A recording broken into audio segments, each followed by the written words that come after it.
Hi, my name is Tammy, And I'm Jen. and they call us Woo. Welcome back, everybody. Last week we were talking a little bit about astral projection and learning a lot more about that, which was really interesting. If you don't know a lot about it or you haven't listened to that one, I would suggest listening to that one because that kind of catapulted us into this talking a little bit more about remote viewing because we brought that up last week, and there is a difference between astral projection and remote viewing, and it was interesting to get a little bit more, wrap our brains around that a little bit more. So we thought this week would be fun to talk a little bit more about remote viewing. One Yes. of our um, podcasts before, we talked to Alan from the Monroe Institute, and she mentioned briefly about remote viewing and some of the training that can be done for that. And we didn't get super into that then. And then when it came Yeah. up again last week, like, oh, this will be fun to talk about this. So, do you want to explain a little bit about what your understanding of remote viewing is, Jen? Yeah, sure. So remote viewing is when you actually project um your psyche into another space. You're not projecting your physical self into that space. You're projecting um your you're viewing another space. So it's like you're looking through a telescope into this other space and seeing what's going on in real time. So, whereas when you're doing astral projection, you're actually projecting your whole astral body into that space. Mm-hmm. So your soul is going into that space. This is just your viewing that space. Um, so it's seen in the mind's eye, so in your third eye instead of through your physical eyes. Although I wonder if there are people who actually see through their physical eyes when they do that too. Um, That would be interesting. I wonder if they do testing about that at the Monroe Institute because they do all the different testing on what's happening with your body when you're doing stuff like this. I wonder if they have some mhm. answers about that. I don't know. I've never heard them talk about that in particular. I know, so with their remote viewing program, they have for anybody who knows anything about remote viewing, there is a man named Joe McMoneagle. He wrote a book about the Stargate project, um, which is the US government project that ran from, I think it was 1975 to 1995, where they had psychics who worked for the US government remote viewing and testing remote viewing for projects within the US government. He was the very first remote viewer in that program. And I don't know, there was another name for the program at some point. So I don't know which program he actually started with because I couldn't find my history lesson that I was looking at before this to get my dates and everything right. But so he's one of the instructors that actually trains it at the Monroe Institute. So I've had the opportunity to listen to him speak a few times, and it's just fascinating to listen to his accounts of remote viewing compared to other people's accounts of remote viewing, Hmm? because with his he has a very set process and procedure on how you go about remote viewing, and there are very clear guidelines on what you're allowed to do and what you're not allowed to do. You're not Hmm. allowed to have any information, like there's no information given to you about the target that you're looking at. It's like you get an envelope that says target number 73 or target apple or whatever they name the target. And you give all the information you can. They give you like no details Hmm. so that you're not over analyzing in your brain what's actually happening. Um, Hmm. this is my memory of this. This is my understanding. This all sounds Um, very Men in Black or Bureau of Control. yeah. Like it's really cool to listen to him speak about his experiences and the work that they've done. He's talked about when I was there, I heard him talk about remote viewing in situations where there were prisoners of war and they were trying to figure out where they were or Hmm. um And so they had a target. They knew, I think they might have known that they were looking for people, but they didn't know anything beyond that. I'm not Mm-hmm. exactly sure what they knew because it was government stuff. And yeah, I don't know that he gave us all of the details. Um, but he talked about the remote viewing sessions where he would actually go through and he would see and they would sketch out the people that they were seeing in these rooms. Mm. Um, and that's just crazy to me. Like, Yeah, because yeah. I think it would be so interesting to be able to do that and I accurately do know. that.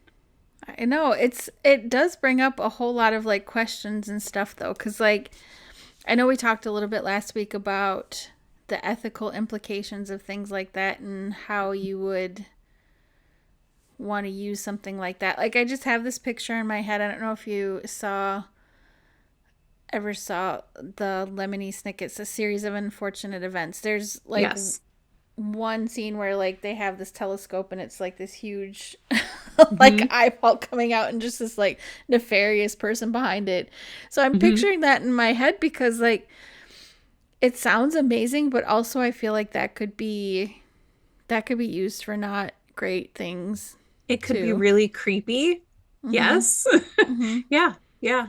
And I'm sure, I mean, there's remote viewers in a lot of different government programs. I believe my my remembering again is that the US government started their program here because there were Russian programs where they were using psychic spies. Um, against other countries. And so there was a lot of fear around what they were looking at and what information they were getting. So then they started developing programs here and they started developing programs in other government agencies around the world because nobody wanted to be behind the ball Right? when it came to using psychics for the things that they're doing. And I realize And this might sound real wacky and conspiratorial to people, but I mhm, actually do know people who have been, like you said, Joe has been involved in programs. I do know people who have been involved in programs where there was a lot of work and testing around mhm, people's either with innate psychic abilities or teaching people how to do different things and just figuring out how to use yeah, that. I yeah, have mixed feelings about the whole thing. I think it's really cool. It would be really interesting to learn. I also feel like I would much rather have very ethical people doing that yes, because anytime you have that amount of potential power, mhm, it's you have to be really cautious about how you use it, right? yeah, Um I would much yeah, rather have ethical people using it than, yeah. people who are using it for dastardly deeds, but Hmm. Well, and if there's people who don't think that it's a real legit thing, the government has actually declassified the documents on the Stargate project. okay. Um, so when Joe wrote his books about the Stargate project, he was telling all of the stuff that he knows. Um, but the government has actually declassified things, which made it so that he could actually release some of those things. Um, the thing that I was reading about though is that the government denies that they actually had any accuracy and that's why they got rid of the program after 20 years of running and gazillions of dollars running this program. They decided that it wasn't accurate enough to give them any legit information and some of the quotes that I saw were like, well, this didn't give us any usable information, so we're no longer going to do this program. And it's like, okay, it took you 20 years to figure out that it wasn't giving you any information that was helpful. I don't think that's accurate. Like you wouldn't keep a program going for 20 years. Or there's just stuff that moved back into classified territory. Exactly, exactly. Because I'm pretty sure there's still programs going on. I've heard interviews on other podcasts and other shows with people who continued, like long after Joe was gone, they were still training people in the military in extrasensory perception, ESP courses, psychic abilities, remote viewing. They were still training people for years and years and years in government programs. So there's other people out there talking about it. Um, So it's not just Joe saying things, it's a lot of people that have gone through the program in the Hmm. military. And of course, remote viewing isn't just a military thing. It's not something that's just used Right. by governments. It's used in other capacities. It's used to help find like missing children. It's used to help find like lost objects, things like that. Um, and of course, just playing around with your friends, like seeing what you can view together. Um, but yeah, it's not just a government thing. Well, so we kind of touched on this a little bit. You can be trained to do remote viewing. I it's different than being psychic. Um but is it generally something that people feel like it's easier to do something like that if you already are in touch with your psychic capabilities, or more like anybody can learn how to do this type of Um, thought process? so my understanding is that anybody can learn how to do it, because anybody can also learn how to be psychic. I mean, Right. all of us have these extrasensory perceptions. All of us have this innate ability. It's just allowing yourself to use them. The process that Joe uses and that the Monroe Institute uses is very planned out. It's very structured Mm-hmm. so that you don't have the tendency to veer off into the logical brain. You're very focused on, you just draw out the shapes that you're seeing, you write out the colors you're seeing, you're describing things, you're not labeling things, which is a huge part of remote viewing from Mm. everybody that I've talked to, is you never name what it is that you're seeing. Oh, interesting. You are, so like, if my logical brain said that I was seeing a rose in front of me, I wouldn't say it's a rose. I would say it smells sweet. It has a lot of different layers to it. It has, if I look at the top of it, there's multiple circular sections. Like there's a long tube that comes down from it. You're describing what you're seeing Mm-hmm. so that it can be drawn out, typically by somebody else, unless you're somebody who's drawing at the same time. Um, but you're creating this image for somebody else so that your brain isn't getting in the way and saying this is what it is, Sure. because Okay. it could be something where what I'm seeing in my head is a flower and really what it is a coat rack with a hat on top. It could be something that looks similar in shape or in form. Mm-hmm. And my brain just says, oh, this has to be what it is. Well, that kind of makes sense because I mean, there is a lot of research on how a lot of the things that we see, like physically see, or hear, or all of our senses, really, our brains are interpreting things really rapidly. Mm-hmm. So it might Yep. be something that it's really not, or your brain is just making a connection with something you already know. That's why when you Yep.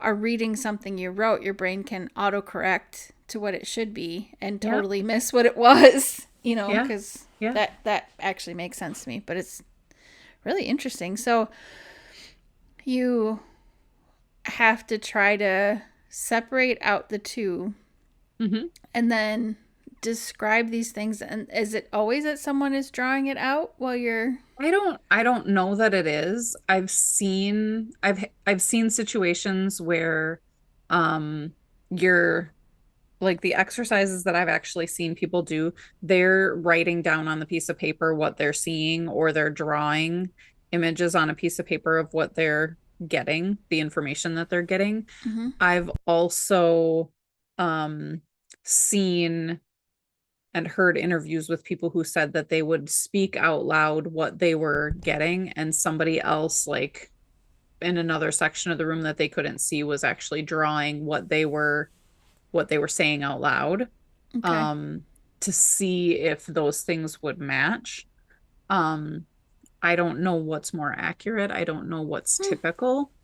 um but I know the times that I've witnessed it or seen People do it when I went to the Monroe Institute. The examples that I was given is people were actually writing it out themselves, like what they were seeing, and they were drawing on a piece of paper what they were seeing. So, like, if they were seeing, like sometimes a bridge structure, it would be like an arch, or a doorway would just be like a rectangle, or whatever people are seeing. They're just drawing a rough sketch of what they're seeing or the information that they're getting.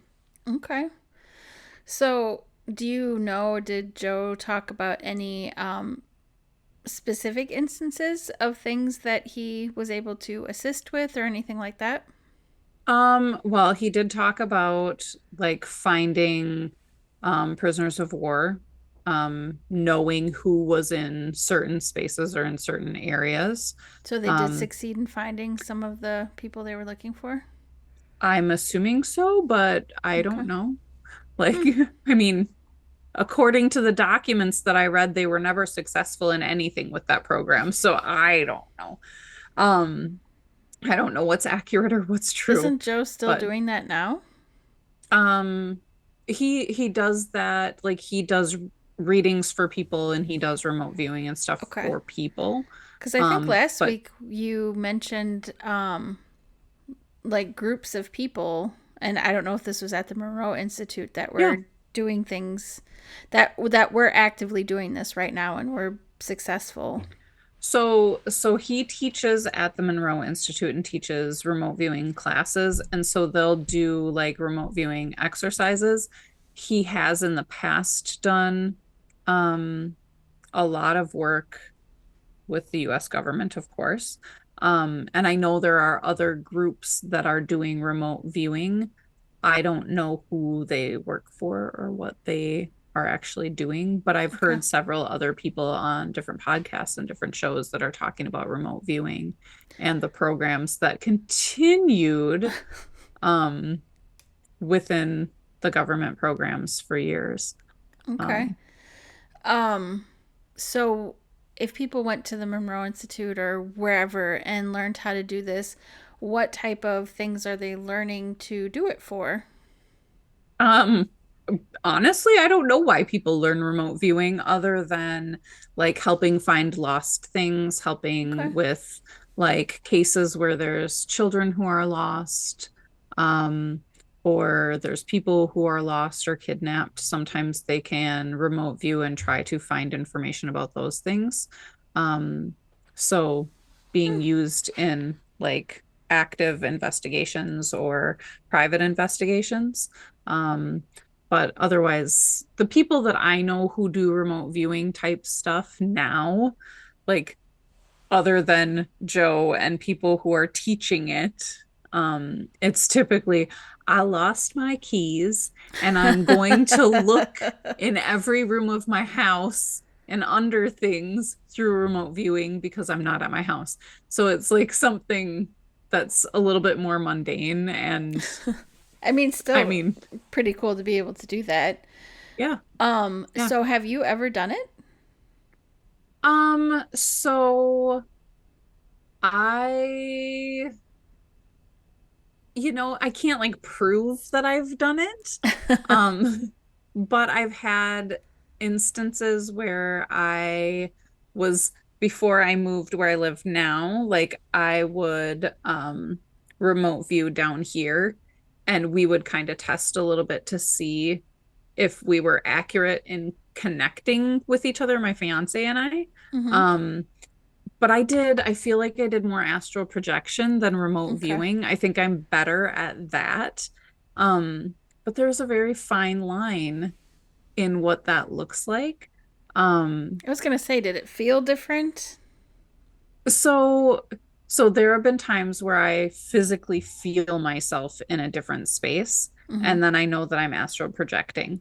Sometimes though, and this is where I have confusion within myself on whether or not I'm actually remote viewing or astral projecting, is sometimes when you're standing in a space, if you're astral projecting yourself into a space, you're still witnessing things and viewing things through your eyes, like through your third eye. Mm-hmm. So you could be standing in a space and standing still in a space, and you're still like viewing, witnessing. So if I astral projected myself into the kitchen in the house that I live in now, and I'm looking around and I'm not moving and I'm not touching anything, I wouldn't know if I'm just remote viewing or if Mm. I'm astral projecting So because it's there's about the no, interaction, kind of like if you can yes, interact with your surroundings, yes, and then it's astral projection versus just being yes, able to see what's happening. yes. Like I don't know why it's like it's cool, but also it's so creepy just thinking of like like this universal peeping tom. I don't know Yeah. what, I don't know, it just seems like so weird to me. Like I said, just don't do it and be creepy. People, just don't be creepy. Yeah, right? Like it could, certainly be something that people wouldn't necessarily use for good things, but I feel like Yeah. in order to really connect with that part of yourself, there's got to be something, because I'm assuming you need to be in like a really meditative space and stuff like that. Like I don't think that it's as easy as people would think it would be. So it's got to be something that you'd be really willing to work on. I don't know. I mean, I think it's easier for some people than others. Okay. Like, yeah, I do think that you need to be in the appropriate mind frame Mm-hmm. and the appropriate energetic space. But I think that there's probably people that, like any psychic ability, some people are more sensitive than others. I Sure. mean, there's people who walk through the grocery store and they see 40 different people that they could get messages from. And there's other people who walk in and there might only be a little bit of activity for them Mm-hmm. because they have different sensitivity levels. They need to be in a certain mind frame. So, I mean, I feel like there's probably people who can remote view from wherever the heck they are. Interesting. Yeah. Yeah. Well, now I want to know if anybody, if this is something that people who are listening have heard of, or if anybody's had any experience with this, Mhm. because it's it is fascinating. I guess my thought is like if it was super easy, then people would be like stealing our information left and right. Right now, we still have like the classic scams, right? Mhm. Like people still Mhm. need to seek out this information. Yeah. But I don't know. It's interesting. I almost feel like the astral projection makes more sense to me because I would rather be somewhere where I can interact and my presence is known. Yeah. Does that make Yeah. sense? Yeah, it Now, does. don't get me wrong. If my child was missing or something like that and I had the opportunity to try to help figure out where she was, yes, that would be, I would have no Yeah. problems trying to figure that out. Yeah. But it's just Yeah. thinking of it in the context of like everyday life and, oh, I'm curious about this. Let me just go look at it. It just seems weird. Yeah, yeah. Well, so I don't know why this came into my head, but I was thinking about when we were listening to Joe speak, and he was talking about remote viewing, trying to look at what people were in rooms. And he said you had to be really careful because if there was somebody who was in the room that was sensitive and could feel that you were there, you would get caught viewing. Oh, okay. So And there is a so, certain like energetic like fingerprint mhm. kind of that's left in or that travels to the space. So some people could figure out that you're there. Apparently. I just Interesting. remember him talking about that and I was like, "Oh, that would be horrible, but what are they going to do about it?" Like like I had this panic moment like, "Oh my gosh, they're going to catch you." But you're not physically there, so like they're going to send psychic attacks at you? Like what does that look like? I don't know. Like They'll remote view back and be like, "What are you doing?" I don't they're going to know. quick smudge you out of the space? I don't know. Like I Well, don't know what that that is looks like. actually another question I had. So I'm gonna venture to say there's probably gonna be a few people listening that are creeped out by this, like I am. Yeah. And is there things that you can do to like try to limit that so people couldn't necessarily do that without your permission? Yeah, so you can always set energetic boundaries. Like you can build energetic walls around your space. And honestly, we allow a lot in um to our space just because we're not very good about keeping our boundaries. Like we're Hmm. not good about keeping our boundaries with people, we're not good about keeping our boundaries with spirit, we're not good at keeping boundaries for ourselves. So making sure that you're doing your boundary work and you're setting those walls and those blockades up. And that can even be like, I am putting the blinds down right now. Like Hmm. blinds are down, nobody can see into my space. Energetically, that is what you're setting. You're Okay. setting that intention, you're setting that boundary. Okay. So that's a huge part of it is making sure you know where your boundaries are. Um, That makes sense. do I think that there are people who can get around those things? Yeah, I do. I do. But I also know that sometimes my boundaries aren't super, super strict. So Hmm. my thought that people can get around that is probably my experience with my own boundaries. Um, yeah, because I do know that there are people that I don't believe that somebody could remote view on because they are very clear in their boundaries and they're very strict. I know what you're saying. I have, friends that I could really see being someone that nothing could really penetrate that because they are Hmm. just so good about having just these solid boundaries. It's not like Hmm. they're like mean or not, nothing like that. They're just very much like, this is just the way it is, and there's no getting Yep. around this. And I always admire that because I'm like that too. In the what you were saying, where Hmm. I have to constantly remind myself about my boundaries. Hmm. Yep. Yep. Yeah, I know. I see that in my daughter too sometimes. And it's kind of hard. To be honest, I love the way I am and I'm okay with having to do that. I do really enjoy the fact that I am very open-hearted because I feel like that is something where I I don't know. I just like operating in the world like that. And then if I realize something is not okay, well then yes, I put my boundaries up at that point. I'm gonna venture to say there's probably a lot of people like that. Yeah. Actually, I Yeah. also know people on the far end of the spectrum that have like zero boundaries, and somewhere in the middle is not that bad. Yes. Yes. But I that is good to know that there is things that people can do to try to, if this is something that really weirds you out, that they can try to do to not only remind themselves about the good boundaries, but also like how powerful we really are in being able to allow the things in our space that we Mhm. want and disallow the things that we don't want to happen. Yeah. Yeah. I mean, honestly, if somebody looked at me, as much as, like I said, it weirds me out, I'm like, whatever. They're probably not going to be that entertained by what I'm doing.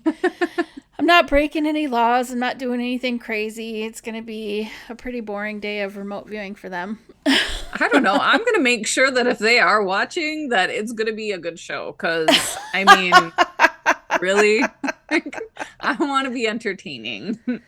That's kind of like the times that, I mean, of course, everybody needs to make sure to like keep an eye on their bank accounts and all that stuff. But the times where, people have talked in the past with me about like scams and people getting your credit cards and bank accounts or whatever, I'm like, well, I mean, I wouldn't be a super interesting person to, steal stuff from because I don't, it's not like I have that much to steal in the first place, but the reality is like most of us, I think, we can be engaging and entertaining, but live like pretty simple lives. So, I mean, really, Yeah. honestly, unless you have like some crazy outlandish life, I don't feel like most of us to be that entertaining for remote viewing. Like I feel like most people would be really entertaining at times You think because so? I think most of us think that we lead really normal lives, and I don't think we really do. Hmm, Like if you think about the that's a conversations fair you point. have when nobody is around. Yeah. Like, and when you think about the Or even things when that you people are do, around. yeah, yeah. Yes. Well, like think about the things that you do at home when there's not anybody there, like the weird dancing that you do by yourself and like True. just See, in my house, we all do that like when people are around too, and I Mhm, know you do that too. mhm. So maybe that's why I think it's boring is I just don't really have a lot of secrets. Yeah. It is kind of funny though now that you say that because my daughter has certainly said things to me sometimes where I'll tell her a story and she's like, "Mom, I didn't know that about you. There's so many things I don't know." And I'm like, I don't talk about this stuff unless there's a reason to, but it's not like I'm hiding anything.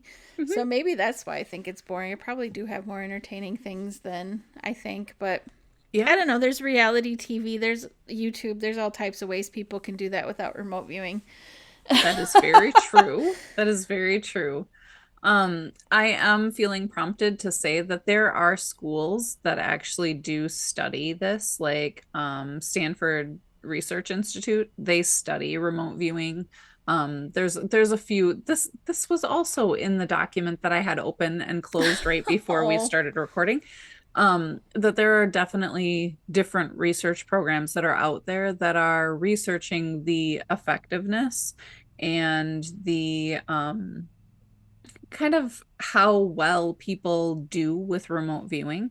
Oh. Um, I know that there were some people who said that the Stargate program was they had psychics who were 5 to 15% more accurate than what would be a standard guess. Um, there are some people that say those numbers weren't accurate, but those are the types of things that they're researching. So they Mm. have like something that they're having them view. They know what they're viewing, and then they score the accuracy of those things so that they can test how accurate they actually are and how often they're more accurate than somebody who's just guessing would be, Okay. which is how you train for like any type of ESP, extrasensory perception. Um, you do like, have you ever heard of Zener cards before? I think you actually talked to me about those before. Yes. So Zener cards are cards that if you watch any show that shows like people practicing psychic abilities and stuff, a lot of the time they'll pull out Zener cards and they're cards that have like three wavy lines, an open square, an open circle, a star. How many is that? I don't know. But those those are the symbols that are on those cards, and they will lay the cards out on the table, or they'll just have the deck and they'll have whoever's training or they're testing, they'll tell what those symbols are on the Mm. cards without actually seeing the cards. Um, and so based on how many symbols you have or how many cards you have a certain percentage rate that you would get accurate if you were just guessing. Um, Okay. so they will have that as the standard, and then they'll have somebody go through like the whole deck of cards. And if you got a certain percentage higher than that accurate, you're showing signs of psychic abilities. So they can also do that with card decks, where if they're you could go by suit. If you get the suit right, of course, there's four different suits. So then you have your 52 cards and your four suits. You can project out what that percentage would be if you were just guessing. Chances are, well, like if you had two suits, it would be a 50% accuracy. Mm-hmm. Um, so they'll project that out and then you can calculate out how accurate you were based on how many cards you got correct. Um, Interesting. so they do similar things with remote viewing based on like if you get the simple sketches accurate, like I talked about a bridge before. Like if there's a bridge, somebody might draw an archway. And if you're drawing that archway and you're seeing that symbol, they will mark that as an accurate perception of something that you're seeing. Okay. Um, so there's certain markers that they're looking for and certain lines that they're looking for to define accuracy within your drawing or your vision. So there's people who have really high accuracy on this. I imagine, Mm-hmm, Joe, some of those maybe who have been mm-hmm. doing it a long time have a high rate. Yeah, yeah. Um, I'm I'll have to look and see if I can find it, but there is an interview that Joe did a long time ago. And I know I'm talking a lot about Joe, and it's just because I've met him. I It's haven't met interesting the though, other people. especially because that's a real person that we can connect with, being able to do Hmm. this effectively. Yeah. So he actually did an interview on a news program years and years and years and years ago. And they had him remote view certain sites. So he had so many envelopes to choose from, and he chose one envelope and he didn't open the envelope. He didn't know, I don't think he knew the location. Like he didn't know anything other than this is the envelope that you're remote viewing for. Mm-hmm. And so then they took him into this hotel room. He sat with the envelope. He sketched out everything that he was seeing. And then after he got done sketching out the envelopes that they had given him or that they had chosen, somebody came and picked him up and actually brought him to the location. And the location that they chose, it was actually like um a waterway that had a bridge. And when he was sketching it out, it was really interesting because he sketched it out and then all of a sudden he sketched in like what looked like a big ship. And the people were like amazed because the ship wasn't there until they got there to show him the location. Oh, So it was like he had actually projected into the future when they were there, like what he was seeing. interesting. So I feel like that falls more into like psychic realm, right? Like Mm-hmm. And versus I like think, the live viewing, which I imagine there's a lot of like blurry lines between all of this, mhm, right? Because it's yep, all kind of the same things we're pulling from for astral projection, psychic capabilities, remote viewing, all that. yeah, yeah, yeah. And there's a lot of people, oh, what is it called? Um, I always say the word wrong, so I'm not going to say it, but it's like psychic. They use, what is it called? My brain keeps wanting to say synesthesia, and it's not. It's I'll think of the word later. It won't come to me now. I'll put it in the notes Okay. because geez. Um yeah, so remote viewing actually used to be psychic viewing. Like Mm, that's what they called it because it was something that was seen as only psychics can do this. mm-hmm, And like I said earlier, anybody can tap into their psychic abilities. So it's not mm-hmm. just a psychic thing, it's an everybody thing, but psychic is also an everybody thing. Yeah. So yes, it's psychic and no, it's not. Yeah. I mean, It's normal. I guess from all the conversations and just my general understanding, there's certainly people who, like yourself, have been very sensitive to it from a very young age and have also additional things like your medium Hmm. ship gifts. And it was kind of fascinating to me when I learned down the road that it wasn't just like specific people that can only do this, but that we all have the Yep. capability depending on how we tap into that and how much we practice it. You know, I've certainly Yeah. experienced that myself. The more I practice it and the more I realize that it was there early on, I just didn't know it, the Hmm. more it gets easier to Yep. recognize. Yep. Like with anything, you just have to practice. Yeah. Well, I'm. Practice looking into people's no, don't do it. Don't look places you shouldn't look. That's just a general Yes. rule of thumb. I was trying to think, I was like into people's wallets because we were talking about scams, and I was like, no, that's just as creepy as looking in people's windows. No, just don't do It it. is. It is. I think I will just use the old fashioned method of sending a message, calling, knocking before I enter. Yeah. Yeah, probably a good idea. And honestly, if I remote viewed my house when I was gone, I probably would just see my cat doing like extra naughty things or sleeping or whatever, which could be Yep. quite entertaining. But, Yeah. if cats are very sensitive to energy, he probably would know and be like, You're like, What Mom? what were you Mom? doing there? Speaking of which, when I'm gonna end on a weird note, but he creeped me the heck out the other day. I fell asleep on the couch and he was snuggling with me, and I woke up at like 11:30, and he like got up and he was staring into the dark hallway, and he looked like he was trying to like wiggle his little butt like he thought saw something. And I was like, Mm-hmm. "What are you seeing?" And then he stopped and he kept looking.